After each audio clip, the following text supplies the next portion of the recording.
Clark's debut in the WNBA has not only created excitement on the court, it has caused waves throughout the sports economy, transforming women's basketball and its audience. Selected as the #1 overall pick by the Indiana Fever, her inaugural season has been defined by impressive statistics that showcase both her talent and her appeal as a player. This enthusiasm surrounding her is leading some experts to refer to it as Clarkonomics. Dr. Ryan Brewer, an associate professor of finance at Indiana University Columbus, took the initiative to analyze the data regarding Clark's impact. His results are truly remarkable. After reviewing his data multiple times while anticipating errors, Brewer confirmed his figures. Caitlin Clark accounts for approximately 26.5% of the WNBA's activity. This encompasses crucial metrics such as attendance, merchandise sales, and television viewership. The numbers are so astounding they hardly seem credible, Brewer remarked. Each time he conducted the calculations, he arrived at the same outcome.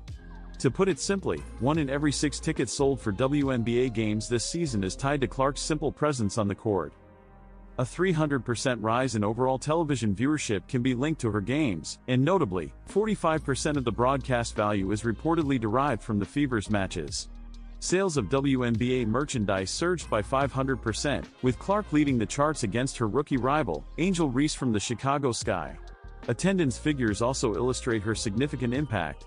The Indiana Fever drew more than 17,000 fans on average during the regular season, achieving the remarkable feat of exceeding 300,000 fans for the first time in history. On average, Clark's games attracted around 1.2 million viewers, a statistic that is 199% greater than non-Clark WNBA games. Beyond the league, the economic impact of Clark's presence has been considerable. Brewer estimates her contribution to the city of Indianapolis alone to exceed $36 million. While this sum is modest compared to the $400 million increase the city experienced during the NBA All-Star Game, it remains impressive for the effect of a single player within one season. However, there is a sobering reality regarding Clark's financial compensation. Although she generated significant revenue and attracted unprecedented interest to the WNBA, her salary is $76,535. This is negligible when contrasted with her male counterpart, Victor Wembanyama, who earned $13.8 million during his rookie season, 184 times more than Clark. This financial gap raises critical questions about the true worth of Clark and other similarly talented players relative to their compensation. According to John Holden, Associate Professor of Business Law and Ethics at the Indiana University Kelley School of Business, such disparities underscore the urgency for reform.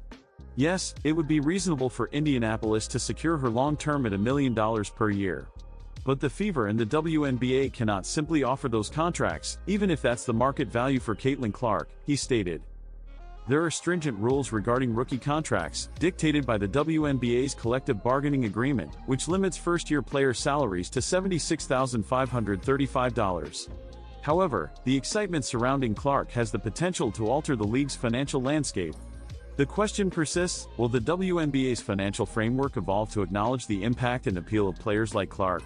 Just hours after the conclusion of the 2024 season, where the New York Liberty claimed the championship, the WNBA Players Association decided to opt out of their existing bargaining agreement. This choice will effectively conclude the existing term set until 2027 after the 2025 season and seeks to initiate changes in wage structures throughout the league. The current minimum salary sits at $64,154, while the maximum is $241,984, averaging around $120,000. Although Clark may be reveling in the spotlight now, the call for fairer pay scales continues to resonate within the WNBA community. Players recognize the need to harness Clark's success to advocate for meaningful changes. Without collective efforts and negotiations, addressing these inequalities may become increasingly challenging. Nonetheless, the changing tides of interest and financial sustainability for the league owe much to influential figures like Clark, who appear to be galvanizing support through their direct contributions. Dr. Brewer emphasized that no single player can alter the financial frameworks within sports leagues, regardless of their excellence.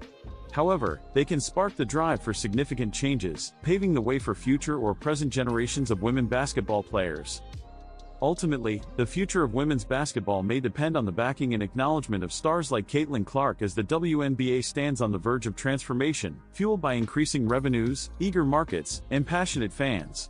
Analysts are curious whether this momentum will be sustainable. Will there be a thorough investment in the women's game to reward players who strive for equality? This appears to be the pressing inquiry.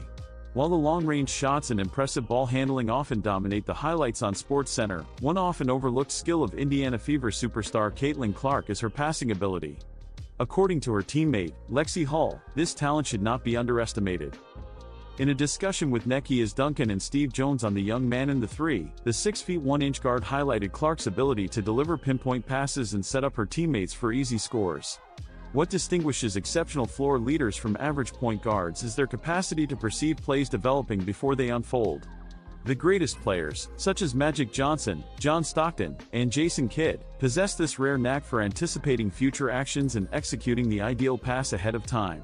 Clark, the current WNBA Rookie of the Year, is a prime example. Although celebrated for her scoring ability since her time as an Iowa Hawkeye, she also possesses a sharp instinct for positioning her teammates to score effectively. In fact, Hull had to adapt to her impressive passing skills.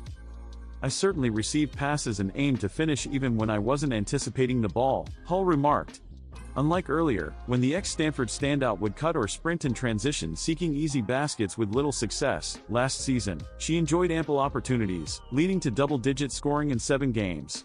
"So now it's like, every cut I make, every fast break I execute, I genuinely have a chance to receive the ball, which definitely took a moment for me to grasp," Hull stated. "It just required one of those instances to help me understand, like, oh, she's all the way at the opposite end of the court, and she could still pass to me down here in the post." If there's one flaw in Clark's remarkable rookie season, it was her turnovers, averaging 5.6 per game. Hull noted that part of that might be because Clark and the Fever were still adapting to one another on the court. "Everyone perceives the game a bit differently, right? So, I might notice the cut, and I may assume she sees it too, but the post player might be focused on that lane intending to establish position.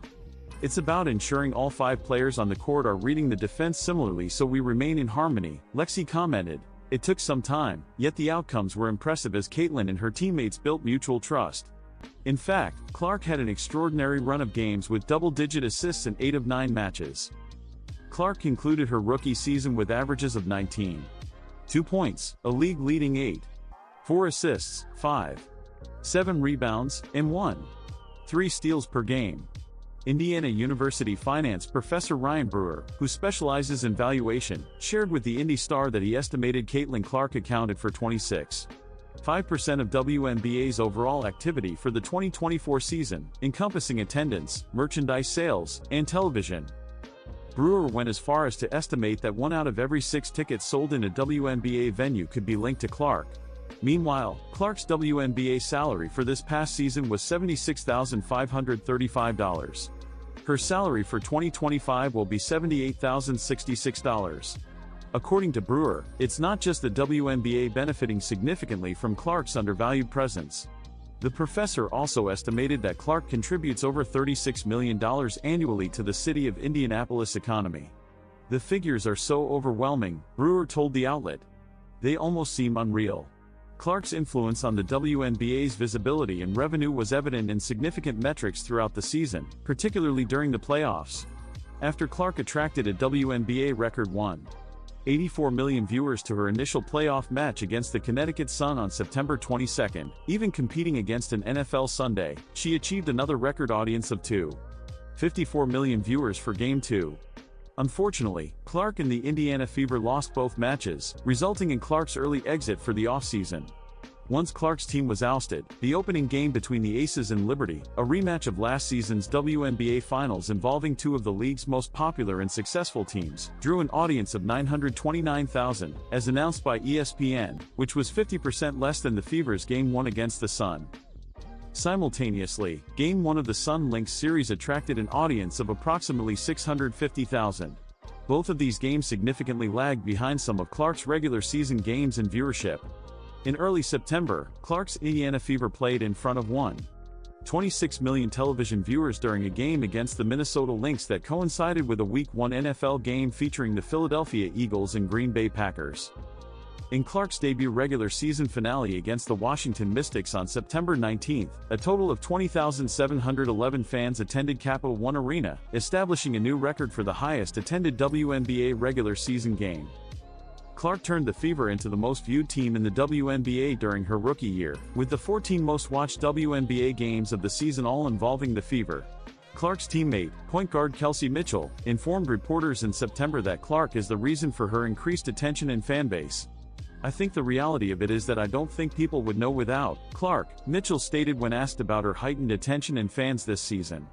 "She's done an unbelievable job of bringing her own fans and supporters, but for me, I kinda laugh at it and I embrace it at the same time because I always flew under the radar. I've always been very conservative, very introverted, so now I get to see the flip side of it." The Indiana Fever is embarking on an exciting new chapter with the return of Stephanie White as head coach. The strategist, who previously led the team to the finals in 2016, is back to lead an ambitious initiative focused on Caitlin Clark. At just 22 years old, Clark has already demonstrated her status as one of the WNBA's most promising stars, leading the team to the playoffs for the first time in 6 years and becoming the first player to win Rookie of the Year unanimously. This early achievement has laid the groundwork for a bright future under White's guidance. Clark enters her second WNBA season under the rookie contract she signed in 2024. While her postseason debut ended abruptly, her commitment to the Fever has remained unwavering. For White, keeping a player of Clark's caliber will be vital in constructing a competitive team with championship goals. Clark's choice to remain with the Fever will hinge on how the team nurtures her competitive spirit. White's experience in championship settings could significantly influence Clark's decision to stay in Indiana when she becomes eligible for a contract extension. Besides ensuring Clark's satisfaction, White aims to bring back Kelsey Mitchell, a key element of the Fever's offense. Averaging 19.2 points per game in 2024, Mitchell stands out as one of the league's most reliable scorers. Meanwhile, the team is focusing on Anissa Morrow, a talented LSU star likely to be picked in the 2025 draft. Morrow's addition would enhance the team's roster, merging her inside dominance with the perimeter skills of Clark and Mitchell. Under White's leadership, the Fever has all the components to aspire for greatness. The blend of youth and talent in Clark, Mitchell's leadership, and the potential inclusion of Morrow offers a hopeful outlook. If everything aligns, this team could not only return to the playoffs but also become a genuine contender for the WNBA title. Could this be the season when the Indiana Fever ascends to greatness? With Stephanie White leading, the possibilities are limitless. The chemistry between them that developed outside of the court translated effectively to the hardwood, allowing Hull to enjoy her best season in the WNBA. She achieved a career high in points, field goal percentage, and three-point percentage. USA Today reported that Clark, Hull, and Katie Lou Samuelson all traveled to Mexico with their respective partners during the Olympic break. The teammates even appeared together in several TikTok videos following the conclusion of the regular season. Being close to arguably the most recognized female basketball player in the world today, Lexi Hull has gained a first-hand perspective on the pressure surrounding Caitlin Clark. In last Tuesday's discussion with Annika Jess on S4 Sports Convos with the W, Hull expressed her admiration for her teammates' ability to manage her fame with poise. "It's really incredible to get to know her as well, because, she's an amazing person, but there are all these expectations placed on her by our team and the fans. So to witness her maturity during this transition has been truly remarkable," Hull stated. "And I'm just proud to have her on the team and it's been thrilling." Hull is set to compete in the first-ever Unrivaled League in January next year. She will be joining other WNBA stars, including Breanna Stewart, Nafisa Collier, and Angel Reese in the 3x3 League. Clark was also invited to take part in the league, but she turned down the offer, choosing to concentrate more on golf during the WNBA offseason. Clark has participated in 2 Pro-Am tournaments since, having the chance to team up with the likes of world number 1 Nelly Korda and golf icon Annika Sorenstam.